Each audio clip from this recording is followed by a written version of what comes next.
Hello guys! Kumusta na kayo guys? So ayan, ang pag-uusapan natin ngayong araw na ito ay tungkol sa utot.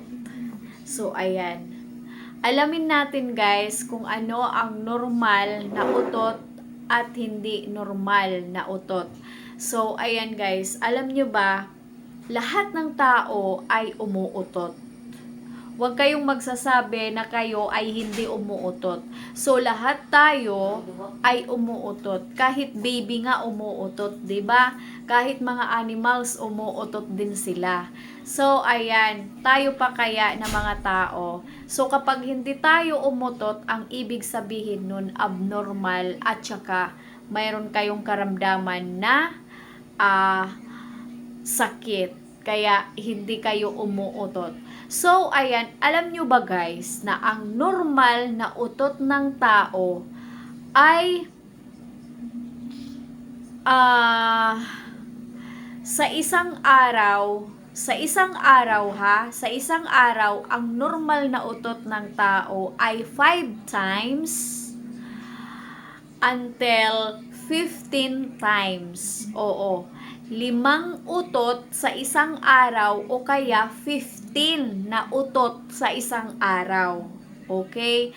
So, bawat 2 oras, kailangan umuutot ka ng isa lang. Oo.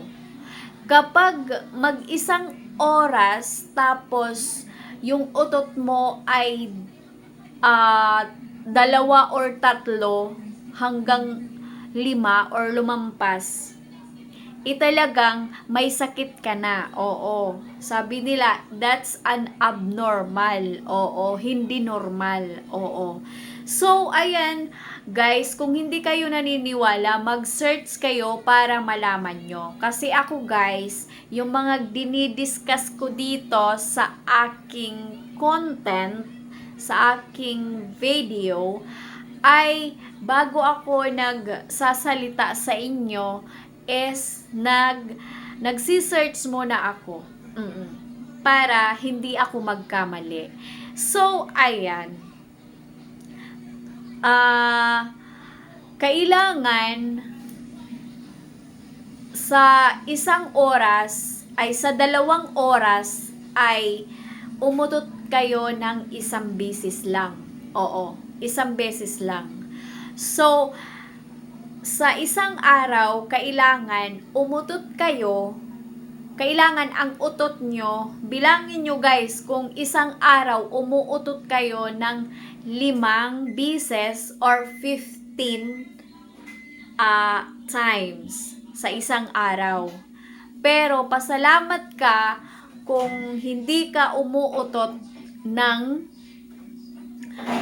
sobra-sobra. So, alam nyo guys, mayroong utot na hindi maingay, mayroon naman utot na quiet lang. Oo, tahimik, hindi mo alam na yung katabi mo na pala ay umuutot na pala.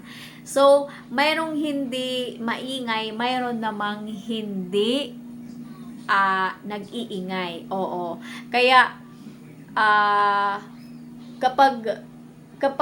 kapag umuutot ka tapos hindi maingay, so okay yun guys, kasi nga normal yun. Oo. Alam nyo, kaya mayroong utot na hindi maingay at saka utot na maingay, kasi nga dahil yan sa mga kinakain natin. Oo. Tapos mayroon din naman guys, nagkakaroon siya ng mayroon naman guys dahilan kung bakit mabaho yung ating mga utot at saka mayroong utot na hindi mabaho. Oo. 'Di ba?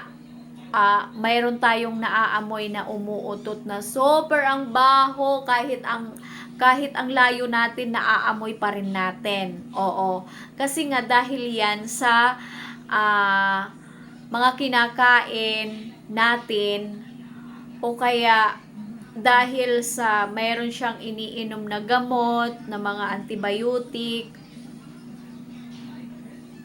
Tapos, pwede rin naman yung matagal siya dumumi, oo, matagal dumumi. 'Di ba minsan guys, minsan sa isang araw hindi tayo dumudumi. Oo, mayroong taong ganun na isang araw, dalawang araw, hindi sila dumudumi. Kaya, kapag umuutot sila, talaga naman mabaho. Kasi nga guys, yung tae, ah, nai-stuck doon sa loob. So, kapag umuutot sila, talaga naman, inilalabas yun. Oo, inilalabas ng utot. Kaya, kapag umuutot sila, mabaho talaga. Kahit malayo ka, maaamoy mo.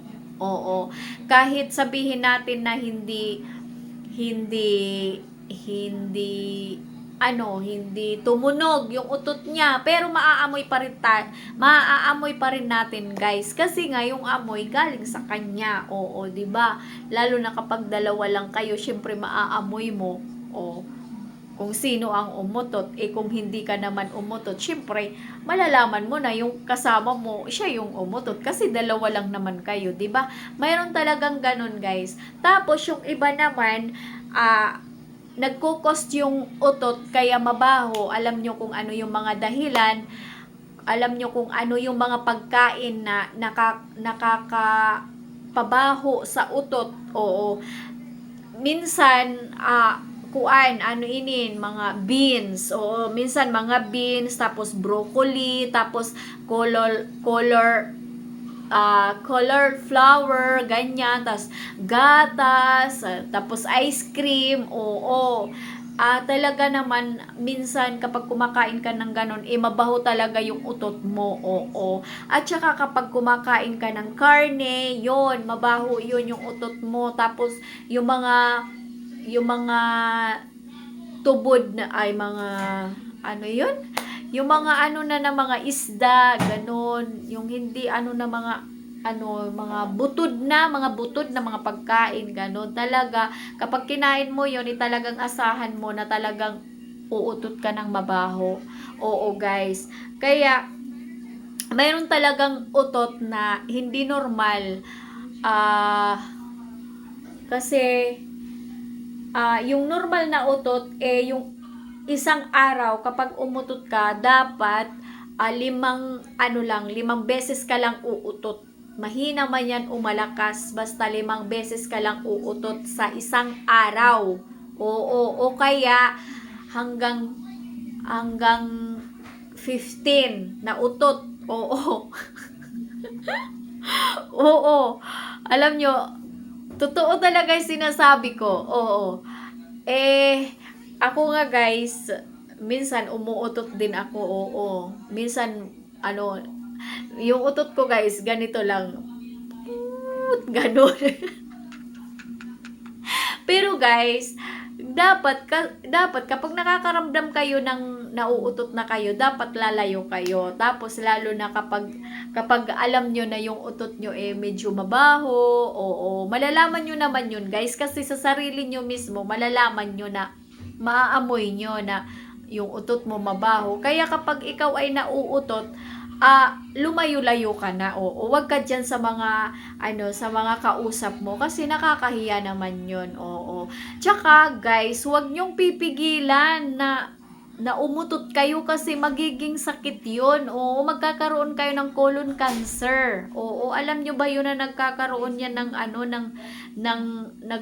nagsasanhiyan ng sakit. Oo, nagbibigay ng sakit yung utot, yung tao na pinipigilan nila umutot. Oo, kaya bawal talaga. Kung gusto nyo mautot talaga, ilabas nyo yan. Kung mayroon kayong mga kausap, muna kayo, humingi muna kayo ng dispensa at kayo ay aalis, tapos doon kayo uutot. Oo, bawal naman umutot sa harapan ng mga kausap mo, diba? Lalo na kung mabaho ang utot mo at saka malakas ang utot mo. Oo. So, pag nafe-feel nyo na nauutot na kayo, lumabas kayo. Oo. Tsaka bibilangin nyo yung utot nyo. Basta sa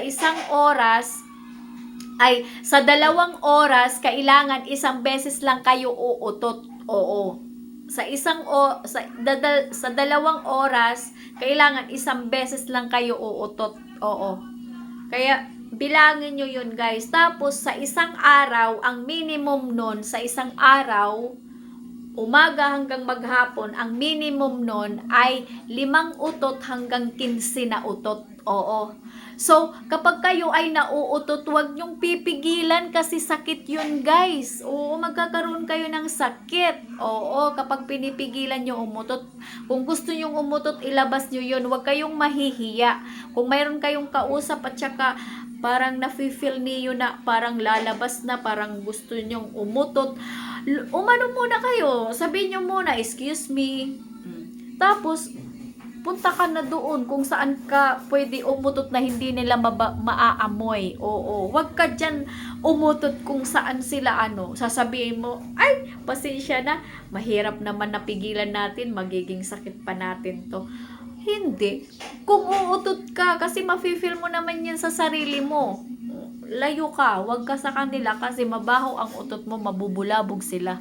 So, ayan guys, sana nagkaroon kayo ng meron kayong nakuhang aral sa aking video ngayon. So, ayan guys, hanggang dito na lang yung aking video. Kung hindi ka pa nakafollow sa aking Facebook page, mag-follow ka na para palagi mo mapapanood yung aking mga dinidiscuss dito araw-araw. So, ayan guys, hanggang dito na lang. Bye-bye sa inyong lahat!